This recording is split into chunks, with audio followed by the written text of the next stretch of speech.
Hello friends, welcome to Online GS and we are going to start Indian River Systems presented to you by me अभिनव राज। हमारा ये Indian river systems पर जो lecture series चल रहा है, इसमें हम पहले Indus river and it's tributaries पूरी तरह देख चुके हैं और एक लेक्चर था इंडस वाटर शेयरिंग पर या इंडस रिवर वाटर ट्रीटी। इसके बाद हम लोग ब्रह्मपुत्र रिवर देखे एंड इट्स ट्रिब्यूटरीज। आज हम शुरू करने जा रहे हैं India and Bangladesh water sharing and water disputes, यानी कि इंडिया और बांग्लादेश में जो भी वाटर शेयरिंग के कारण डिस्प्यूट्स उत्पन्न हुए हैं और उनके क्या सॉल्यूशंस हुए हैं और इसका क्या इंपॉर्टेंस है इंटरनेशनल रिलेशंस को लेकर, वो भी हम देखेंगे। लेकिन इस टॉपिक को समझने से पहले आपका ब्रह्मपुत्र रिवर सिस्टम पूरी तरह से क्लियर होना चाहिए, जो कि आप मेरे प्रीवियस लेक्चर्स को देखकर क्लियर कर सकते हैं। ओके, तो बांग्लादेश के साथ हमारा बहुत तरह का डिस्प्यूट्स है, जैसे कि बॉर्डर डिस्प्यूट्स, माइग्रेशन प्रॉब्लम्स और भी टेरर कैंपिंग वगैरह से भी इश्यूज हुई हैं। लेकिन हम यहाँ पर वाटर शेयरिंग से जो इश्यूज हैं उस पर ही फोकस करेंगे। ओके, ये मैप ब्रह्मपुत्र रिवर सिस्टम का और उसकी ट्रिब्यूटरीज हैं। इसमें इस तरह से ये ब्रह्मपुत्र रिवर तिब्बत होते हुए इंडिया में और फाइनली बांग्लादेश में आ जाती है, जो कि बे ऑफ बंगाल में गिर जा रही है। इस पर हम लोग अच्छे से डिस्कशन कर चुके हैं, तो इस पर अब टाइम वेस्ट होगा। हम आगे बढ़ते हैं।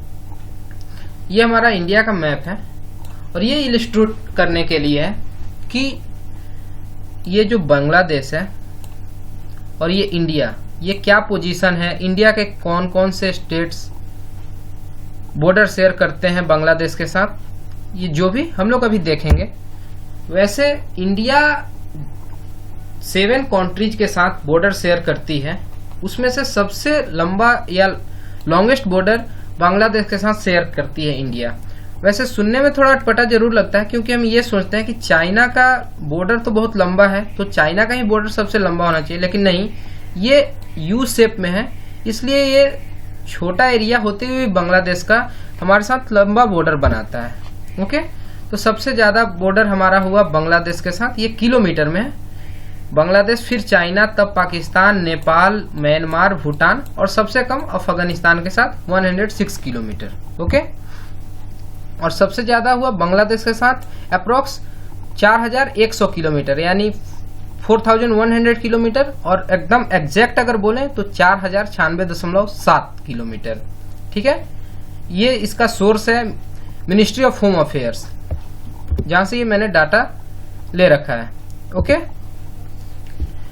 अब ये देख लीजिए, जो हमारा ये 4096 किलोमीटर है, उसमें सबसे ज्यादा लंबा जो बॉर्डर है वेस्ट बंगाल के साथ है, फिर त्रिपुरा, मेघालय, असम और मिजोरम।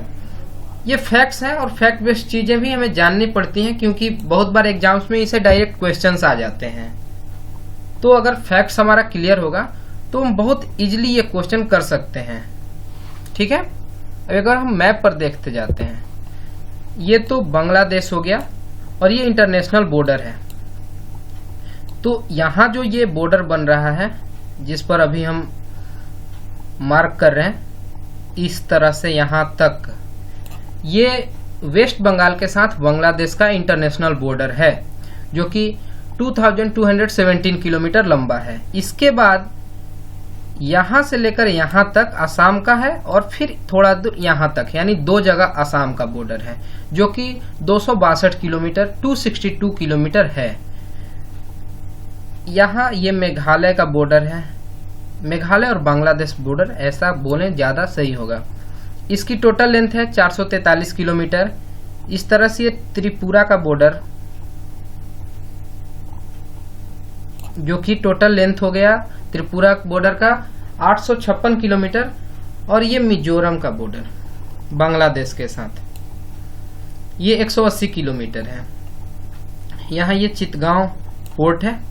ठीक, और मिजोरम बांग्लादेश से भी बॉर्डर शेयर कर रहा है और इधर म्यांमार से भी कर रहा है, ये भी हम देख पा रहे हैं। ओके, तो चलिए हम आगे बढ़ते हैं। अब इससे रिलेटेड जो बातें हैं उन पर ध्यान देते हैं। क्या इशूज हैं या इशू क्या है। तो इंडिया और बांग्लादेश के बीच 54 ट्रांजिशनल रिवर्स हैं। इसका ये मतलब हुआ कि इंडिया से बांग्लादेश में, बांग्लादेश से इंडिया में मतलब बॉर्डर शेयर करने वाली टोटल 54 नदियां हैं।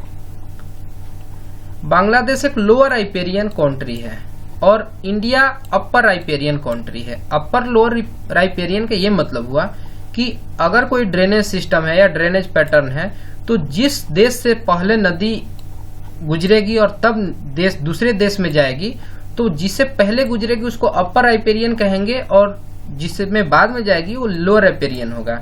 अब इस तरह से हम समझते हैं कि जिस से जा रही है यानी उसका जरूर स्लोप ज्यादा है, जहां जा रही है उसका स्लोप कम है, तो जिसका स्लोप ज्यादा है वो अपर हुआ, जिसका स्लोप कम है वो लोअर हुआ। इसलिए इंडिया का नॉर्थ ईस्ट हिली टेरेन्स भी है और इन्हीं हिल्स से जनरली रिवर्स निकलकर बांग्लादेश को जाती हैं, या जो भी जैसे इंडिया से गंगा गई, ब्रह्मपुत्र, सुरमा, ये सब इंपॉर्टेंट रिवर्स हुई। तो ये भी देख रहे हैं कि हाई अल्टीट्यूड से लो अल्टीट्यूड की तरफ जा रही हैं। इंडिया अपर राइपेरियन और बांग्लादेश लोअर राइपेरियन कंट्री हुआ। तो इंडिया क्या करता है कि अपने यहाँ जो नदी बह रही है उस पर बहुत सारे हाइड्रो इलेक्ट्रिक पावर प्लांट हम लोग बना चुके हैं, जिससे क्या होता है कि उसके लिए हमें डैम बनाना पड़ता है और इससे लोअर राइपेरियन कंट्री में जाने वाले पानी के अमाउंट में कमी आ जाती है, जिस पर कि ये बांग्लादेश हमेशा अपोज जताता रहा है। ओके, अब फराक्का बराज क्या है थोड़ा देखते हैं, इस पर केस स्टडी करते हैं। ये वेस्ट बंगाल है और इस जगह पर ये जो रेड मार्क किया हुआ है यहाँ पर फराक्का बराज है। पड़ता ये मुर्शिदाबाद और मालदा डिस्ट्रिक्ट में है। बांग्लादेश बॉर्डर के काफी करीब है, आप देख पा रहे हैं ये ग्रे कलर वाला बांग्लादेश है, तो ये बॉर्डर से कितना करीब है, बॉर्डर से मात्र 90 किलोमीटर दूर है। ओके, इसका ऑपरेशन स्टार्ट हो गया यानी ये काम करना शुरू कर दिया 21 अप्रैल 1975 को। इसको बनाने के पीछे क्या पर्पस था कि जो हमारा हुगली डैम है वहां पर सिल्टेशन रोका जा सके। ओके, और पोर्ट में मतलब कंसिडरेबल अमाउंट में सिल्ट न जमा हो, जिससे कि जहाज के आने जाने में भी दिक्कत ना हो और इंडस्ट्रियल पर्पस को भी यूटिलाइज किया जा सके, उससे हम कुछ और इलेक्ट्रिसिटी प्रोड्यूस कर सकें या जो जिससे कि हमारी इंडस्ट्रीज को फायदा मिल सके। ठीक है, तो इस बात पर बांग्लादेश हमें यूनाइटेड नेशन जनरल असेंबली में ले गया, मतलब इंडिया के ऊपर वो केस किया, क्लेम किया 1976 में। और उसके बाद इंडिया और बांग्लादेश के बीच गंगा वाटर शेयरिंग एग्रीमेंट हुआ, यानी कि टोटल 30 साल बाद। ठीक है, नहीं 20 साल हो रहे हैं, 76 से 86 और 96, 20 साल, मतलब 20 साल बाद उस पर ये एग्रीमेंट हुई जिसका नाम था गंगा वाटर शेयरिंग एग्रीमेंट। इस एग्रीमेंट के तहत लीन सीजन में, यानी कि जो इसमें पानी का फ्लो कम होता है, यानी जब हमारे पास मॉनसून वाटर नहीं है उस समय क्या होगा, यानी कि जनवरी से मई तक के टाइम में 50-50 वाटर शेयरिंग होगा गंगा रिवर का, यानी आधा नदी का पानी ये हुगली, भागीरथी हुगली होते हुए इंडिया में आ रहा है और 50% जाना चाहिए बांग्लादेश में, ये एग्रीमेंट के हिसाब से। यानी कि जब पानी का वॉल्यूम 70,000 किलो क्यूसेक से कम है और जब ये पानी 70,000 किलो क्यूसेक से ज्यादा है, यानी कि मॉनसून के आगमन के बाद, यानी मई के बाद जनरली माना जाता है कि मॉनसून का असर दिखने लगा। नदियों में अगर पानी बढ़ गया, 70,000 क्यूसेक से ज्यादा पानी का वॉल्यूम हो गया, उस केस में इंडिया 40,000 क्यूसेक प्राप्त करेगा और जो रेस्ट ऑफ पानी, जितना भी पानी बचेगा वो बांग्लादेश को दे दिया जाएगा। ये एग्रीमेंट था 1996 का गंगा वाटर शेयरिंग एग्रीमेंट के तहत। तो हमारा ये टॉपिक खत्म हो गया जो गंगा रिवर से रिलेटेड था। अब हम आते हैं तीस्ता वाटर शेयरिंग इशू कि तीस्ता रिवर से क्या इशू है। तो 1983 में एक एडहॉक एग्रीमेंट किया गया एडहॉक एग्रीमेंट मतलब कि ये परमानेंट नहीं था, ये टेम्पररी था या इनकम्प्लीट था। ठीक है, किस बेसिस पर? तो तीस्ता वाटर शेयरिंग से रिलेटेड था। इसमें यही है कि वो एग्रीमेंट पूरी तरह से नहीं इम्प्लीमेंट किया गया, उसका 75% ही एग्रीमेंट पूरा हुआ और 25% अभी तक बाकी रह गया।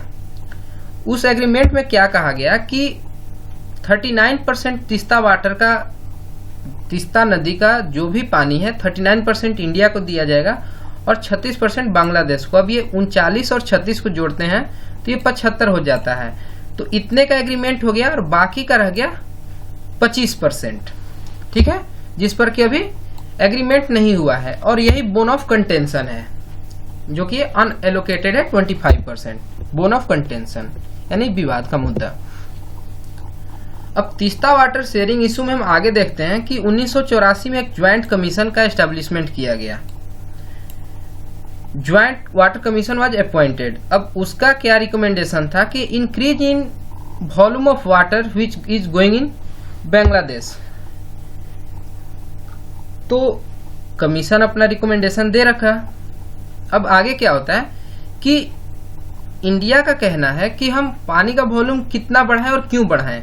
अब थोड़ा सा हम बैक वाले साइड पर चलते हैं एक चीज समझने के लिए।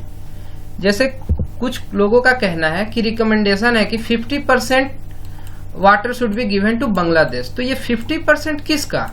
टोटल वाटर का या ये 25% का? तो इसमें कभी कंफ्यूजन नहीं होना चाहिए। ये रिमेनिंग वाटर का 25% यानी गलत मैंने बोल दिया।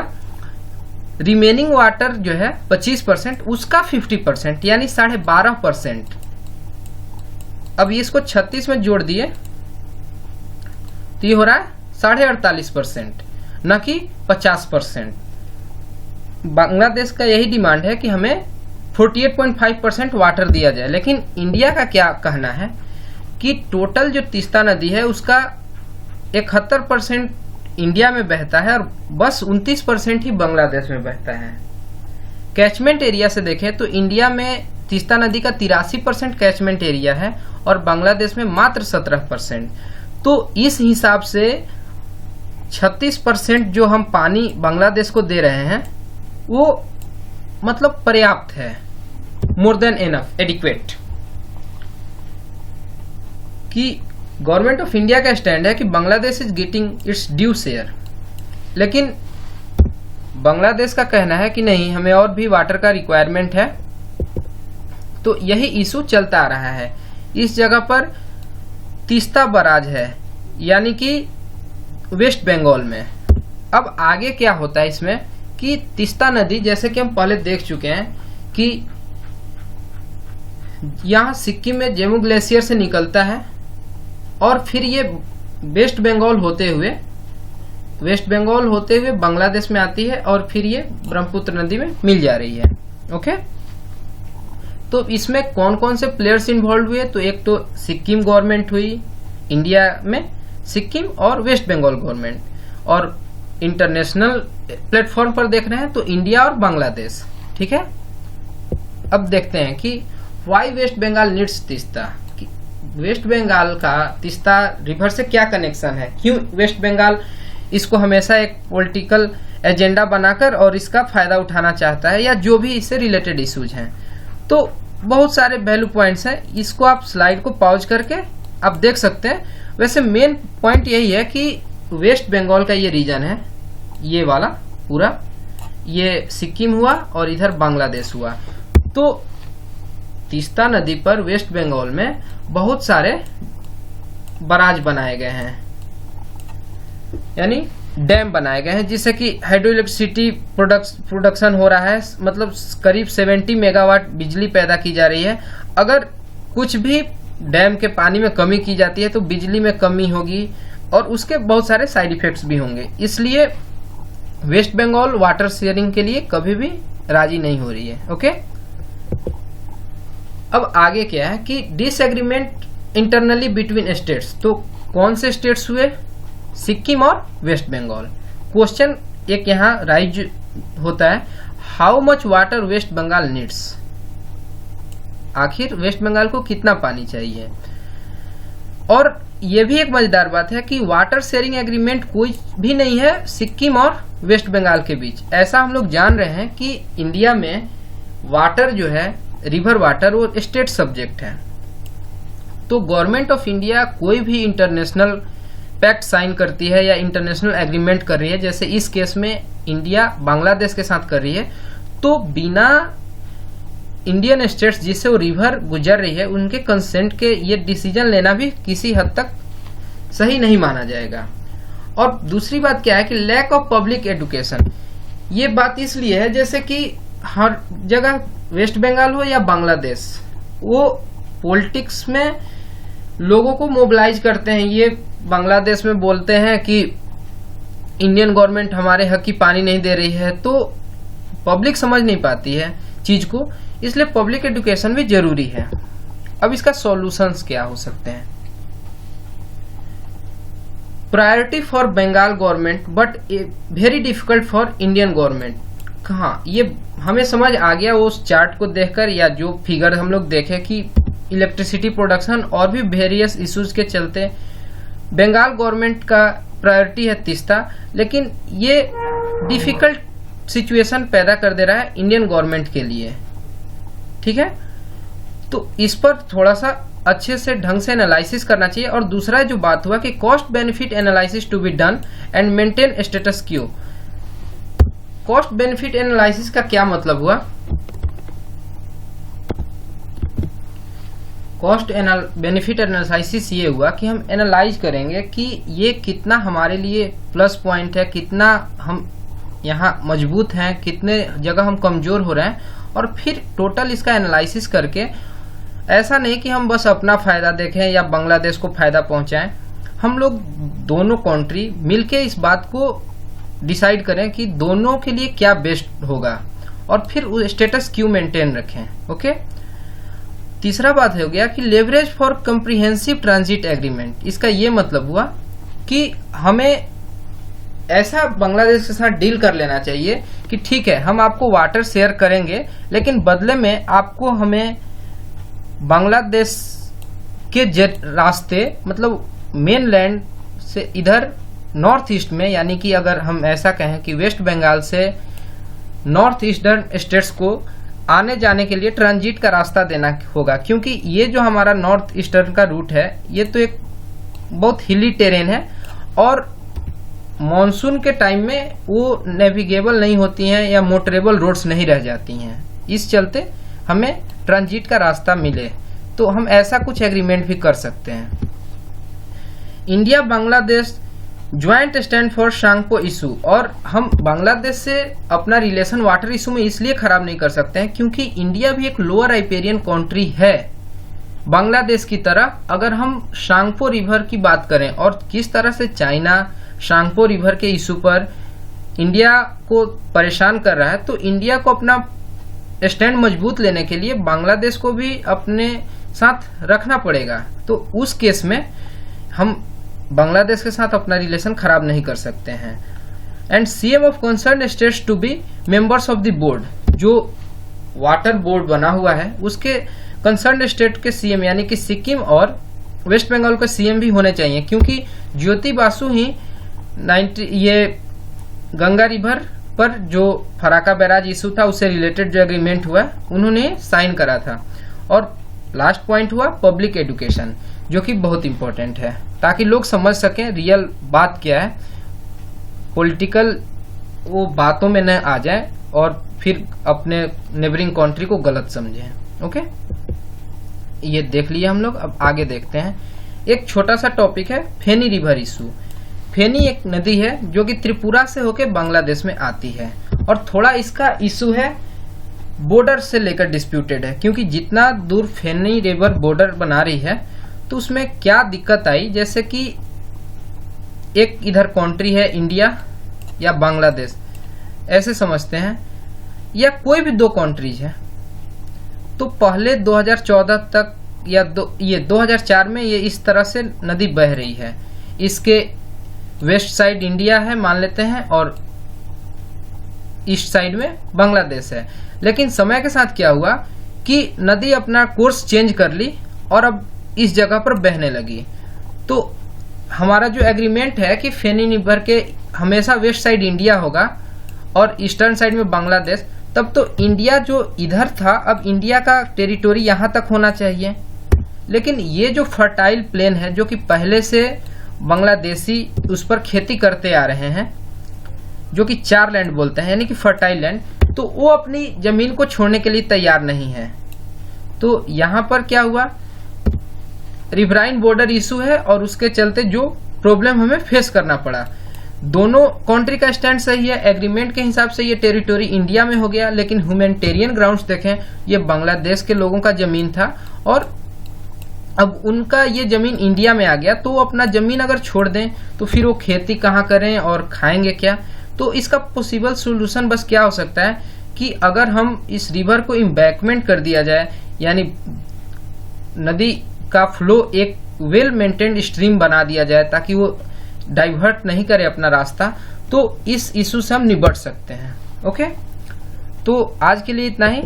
Thank you for watching this video, have a nice day and like and subscribe my videos and channel. Okay, thank you.